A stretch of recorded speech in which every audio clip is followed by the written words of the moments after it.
수원 화성은 조선시대 화성유수부 시가지를 둘러싼 성곽이다. 정조 13년인 1789년 수원을 팔달산 동쪽 아래로 옮기고 1794년 축성을 시작해 1796년에 완성했다. 전체 길이는 5.74km에 달한다. 4개의 성문을 비롯해 망루의 일종인 공심돈, 대포를 둔 포르, 요충지에 세운 강루, 군사지휘소인 장대 등을 두루 갖췄다. 화성은 지형을 살려 쌓는 조선의 축성 전통을 따르면서도 비밀 출입문인 앞문, 돌출 방어시설 인치 등 새로운 방어시설을 도입한 성곽이다. 실학자 정약용은 조선과 중국의 축성 방식을 총망라하여 성곽의 규모와 방어시설, 재료를 기획했고 자재를 쉽게 들어올리는 거중기와 튼튼한 수레 유연거를 발명하여 공사 비용도 줄였다. 축성의 모든 과정은 화성성역 의계라는 공사보고서에 꼼꼼하게 기록했다. 건축 도면과 축성 기계의 그림, 사용한 재료의 치수와 수량까지 수록되어 있어 현재까지도 화성성역 의계를 바탕으로 수리 보수가 이루어지고 있다. 화성은 동서양의 기술 교류를 보여주고 지형을 살린 우수한 군사 건축물로 인정받아 1997년 유네스코 세계유산에 등재됐다. 화성은 성곽뿐 아니라 18세기 말에 만들어진 성곽도시이자 계획신도시라는 점에서도 큰 가치가 있다. 서울과 삼남지방을 잇는 교통의 중심지에 자리 잡은 화성에는 경제적으로 부강한 도시를 만들고자 했던 정조의 뜻과 실학정신이 반영되어 있다. 우리는 이 영상에서 창녕문에서 장안문까지를 걸으면서 수원 화성의 이모저모를 살펴보고자 한다. 수원 화성 창녕문 앞에 왔습니다. 오늘 화창한 봄날이라 사람들이 많이 나왔네요. 화성 성곽입니다. 이 화성에 여러가지 특징이 있는데 그 특징 중에 하나가 그 전까지는 이런 국가적인 공사에는 의무로 백성들을 불러다가 부역이죠. 의무 노동을 시켰는데 이 화성 공사할 때는 장인이요, 그 다음에 일반 백성들도 노임을 지급했다는 겁니다. 그야말로 페이드 레이버죠. 페이드 레이버를 하다 보니까 사람들이 훨씬 더 노동 효율성이 높아지고, 그래서 공기도 단축되고 공사의 질도 높아졌다는 그런 획기적인 점이 있습니다.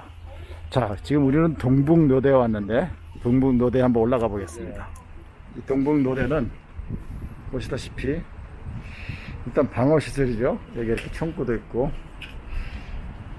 여기서 다른 노대나 다른 누각에 있는 군사들과 깃발, 이런 깃발을 통해서 신호를 주고 받습니다. 저기 접근하면 어떤 깃발을 어떻게 휘두른다, 이런 게 약속이 돼 있었겠죠. 그런 목적도 있고, 여기서 적을 감시하고 방어하는 그런 역할도 하는 겁니다. 이런 노대가 동북노대고요. 노대가 5개가 있었던 걸로 알고 있습니다. 이 화성을 다 건설하고 나서 화성 성역 의궤라는 걸 작성했는데, 의궤는 국가적 공사나 대규모 사건, 행사에 대한 내용을 일일이 기억을 했던 그런 일종 종합 보고서입니다. 그 보고서에 보면 오고간 공문서, 사용된 물자, 심지어는 거기에 투입된 인력 이름이 다 기재되어 있습니다. 장인과 거기에 투입됐던 일반 백성의 이름까지도 한 명 한 명 다 기록하고 있어서 무지무지하게 상세한 보고서가 되는 거죠. 그래서 사실 이 지금 현재의 화성은 오리지널 화성은 아닙니다. 오리지널 화성이 아닌 게 6.25 전쟁 때 북한군의 포격에 견뎌내지 못하고 거의 와해돼서 멸실된 상태였는데, 이걸 다시 복원했는데, 이 복원할 수 있었던 거는 화성 성역 의궤가 너무 자세하기 때문에 그 거의 그대로 복원을 할 수가 있었습니다. 이 원래 진본에 얼마나 가까우냐 하는 것이 이제 유물에 있어서 진정성이라고 하는데요. 유네스코에서 세계유산을 기록할 때는 진정성이 얼마나 있냐, 그러니까 오리지널에 얼마나 가까우냐, 얼마나 잘 보존되어 있느냐, 이게 포인트인데, 이 화성의 경우는 사실은 복구공사는 1978년부터 시작했거든요. 그럼에도 불구하고 화성 성역 의궤에 나와 있는 세세한 내용을 그대로 다시 재현했기 때문에 유네스코에서 그 오리지널리티, 진정성을 인정을 해서 유네스코 세계문화유산으로 아무 문제 없이 등재될 수 있었습니다. 또 이 화성 성역의 특징 중에 하나는 그 당시에 주류가 아니던, 양반 주류가 아니던 사람들이 적극 참여했다는 그런 점입니다. 사실은 양반층이긴 한데 대표적인 사람이 박제가와 정약용을 들 수 있습니다. 박제가는 소위 말하는 북학파인데요. 북경을 구경하고 와서 북학파가 됐죠. 근데 사실은 박제가는 서울 출신입니다. 초부의 아들이라는 뜻이죠. 조선에서는 도저히 출세할 수 없는 그런 서울 출신의 박제가를 과감하게 정조가 등용을 합니다. 그래서 박제가가 이 화성에서 결정적으로 공헌한 것은 벽돌을 사용하기를 주장했다는 겁니다. 그 이전까지 조선의 성벽은 모두 자연석, 돌만을 이용해서 지었는데, 박제가가 중국에 가보니 중국은 벽돌을 이용한 건축물, 심지어는 성이 너무 많다는 걸 알고 저렇게 건설하면 훨씬 더 효율적이지 않을까 하고 주장을 해서 그게 채택이 됐습니다. 그래서 이 화성은 자연석과 벽돌을 적절히 이용해서, 벽돌은 이 안에서 직접 구웠는데요, 그래서 지어졌다는 이런 점이 아주 뛰어나고요. 정약용에 대해서는 여러분들도 많이 알고 계실 텐데, 정약용이 전차적인 설계를 했고요, 여기에 쓰였던 거중기, 뭐 이런 기계를 발명했죠. 그런 게 다 들어가 있습니다. 그 밖에 이 무관 출신의 인물이 한 명 있는데, 이 양반이 또 총 감독을 합니다. 이 공사를 총 감독. 그 총 감독하는데 그 양반은 원래 집안이 대대로 이 수원 인근에 있던 사람이고요. 그리고 근데 그 당시 이 총 감독을 무관한테 맡겼다는 게, 지금 보면은 성공사니까 너무나 자연스러운 거 아니냐 생각할지 모르지만, 사실은 조선시대 때는 무관은 맥시멈 올라갈 수가 있는 게 정삼품 이상으로 올라갈 수가 없었습니다. 그래서 출세가 이제 유리천장 같은 게 있었던 거죠. 근데 그거를 물리치고 이 양반을 이제 정조가 과감하게 기용했는데, 이 대대로 수원 일대에서 무관 집안이거든요. 무관 집안이다 보니까 수원 일대 지리도 너무 잘 알고, 이러던 사람을 기용하다 보니까 여기서 그 사람이 결정적으로 기여한 게 석재를 어디서 구할 수 있을까 하는 점을 딱 집어내서 이 가까운 데서 석재를 조달할 수 있었다 하는 게 이제 가장 큰 포인트고요. 그 밖에 이 성을 보호하기 위한 뭐 치성이랄지 뭐 막루랄지 이런 거를 곳곳에 세워야 된다. 물론 전체적인 설계는 정약용이 했지만, 군사적 관점에서 보안적인 세세한 설비를 도입하도록 한 것은 그 양반의 큰 공이라고 할 수 있습니다. 이렇듯 사회 지도층이 아니었던, 어떻게 보면 아웃사이드였던 사람들을 많이 기용을 해서 여기에 그 사람들의 노하우와 노력이 녹아 있다, 이렇게 볼 수 있습니다. 여기는 동장대, 이름은 연무대라고 써있죠. 그래서 연무대라고도 합니다. 동장대입니다. 이 동장대는 머리 외부를 조망하고 감시하기 위한 그런 목적도 있었지만, 이 앞에 일종의 연병장 역할을 했습니다. 군사들을 모아놓고 훈련도 시키고 장군이 연설도 하고 하는 그런 곳이었죠. 이 동장대 이름이 일종의 연병장인데, 연병장 이름이 연무대여서 지금 우리나라 육군에서도 논산훈련소나 이런데 보면은 연병장을 연무대라고 부르는 곳들이 곳곳이 있죠.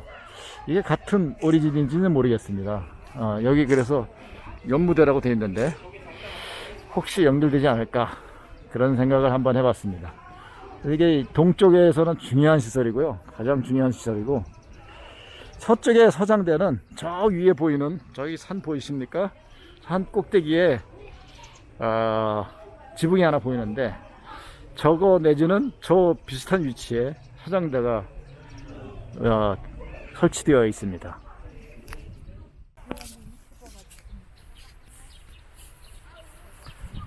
마치 철쭉제에 온 것 같습니다. 그냥 계량 철쭉이 한창이네요. 동안문입니다. 동쪽에 있는 안문이란 뜻인데요. 안문은 대문과 달리 적의 눈에 뜨이지 않는다는 그런 어두운 암자 써가지고 뜨이지 않는 문. 그래서 은밀히 적한테 동태를 들키지 않고 출입을 하고 내가 군수 물자를 조달하던 그런 용도의 문이었습니다. 이 안문 밖으로 나가서 바깥 성밖길을 좀 걸어보겠습니다. 저 위에 보이는 정자 멋있죠? 이게 참 이 동네에서 가장 포토제닉한 그런 장소로 알려져 있습니다. 저 위에 보이는 게 방화수류정입니다. 방화수류정에서 이렇게 내려오면 북수문, 우리나라의 드문 성곽에 수문이 있죠. 수문 위에 이렇게 수원천을 지나가는 수문 위에다 이렇게 문을 지었습니다. 한번 가볼까요?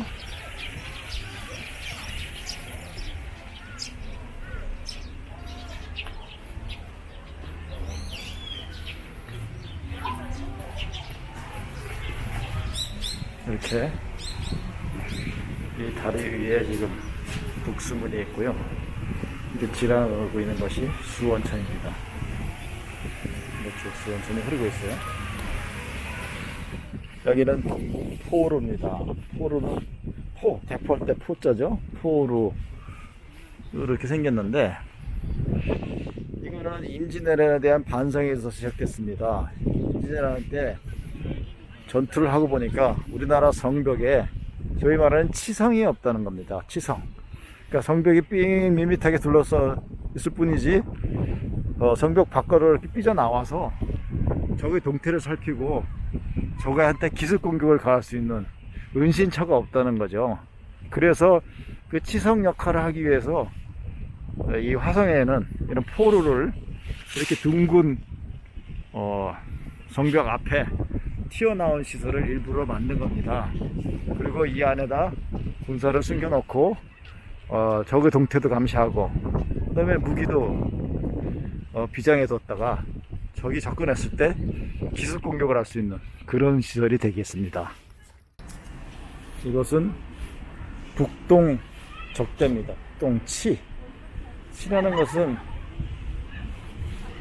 꽁처럼 숨어서 적을 살핀다는 그런 의미죠. 꽁치자입니다. 이렇게 쭉 둘러온 성벽에 툭 튀어나온 그런 시설인데요. 여기서 수비병사들이 은신하고 있으면서 적이 접근해 오는지 이런 것을 다 동태로 살피고 있다가 우리 아굴한테 알려주는 것이죠.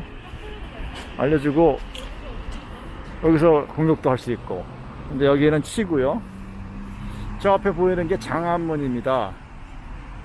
화성의 북문이죠. 북정문이죠. 근데 장안문이 특징은 장안문 앞에 이렇게 둥그렇게 장안문을 보호하는 성벽을 쌓았다는 것입니다. 이게 조선의 다른 성에는 없는 그런 시설이에요. 성벽을 보호하는 이 앞에 둥근 이 구조물이 있다. 이게 성문을 보호하는 거죠. 이게 큰 특징이 되겠습니다. 장안문의 큰 특징이 되겠습니다. 장안문입니다. 장안문 앞에 성벽을 보호하는 이런 둥근 구조물 일로 내려가 보겠습니다. 이렇게 나오면 둥근 이 원 구조물이 있어서 이 옆으로 접근하는 적군을 감시하거나 공격할 수도 있겠죠. 이런 시설이 이렇게 크고 튼튼합니다. 장안 본문은 이렇죠. 이 본문을 지키는 굉장히 넓습니다. 이 너비도 글쎄요 한 3m는 좋게 돼 보이는데 폭이 이런 라운드 형태의 보호시설을 갖췄다. 이 치죠. 치. 이 덧문, 이 갖춘 장안성. 이러니 이 장안성을 잘 지킬 수 있는 그런 구조물이 되겠습니다. 그쪽에서 접근해 오는 적들을 다 막을 수 있다, 이런 내용이 되겠죠. 여기가 정중앙이 됩니다. 그래서 이렇게 되는 거죠. 이 밑으로 문이 있을 거고 출입구가 있을 거고, 그걸 통해야 장안문으로 접근할 수가 있는 것입니다. 장안문을 보호하는 핵심 시설이라고 할 수 있습니다. 그렇습니다. 지금 보호 구조물에서 올라와서 이게 장안문 내부입니다. 웅장하죠?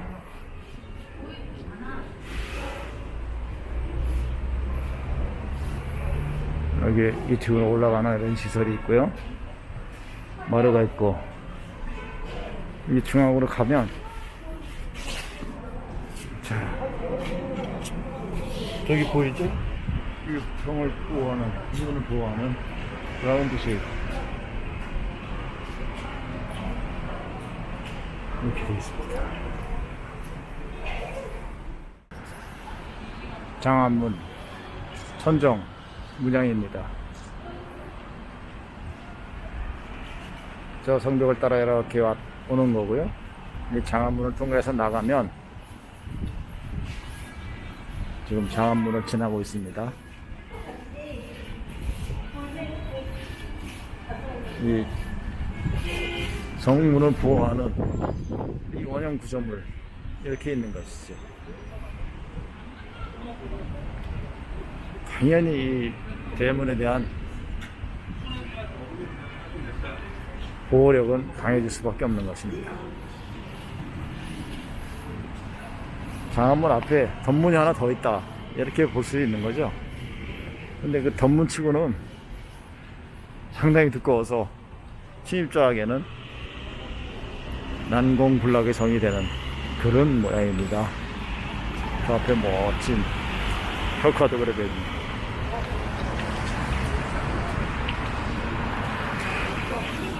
여기까지가 장안문의 모습이었습니다.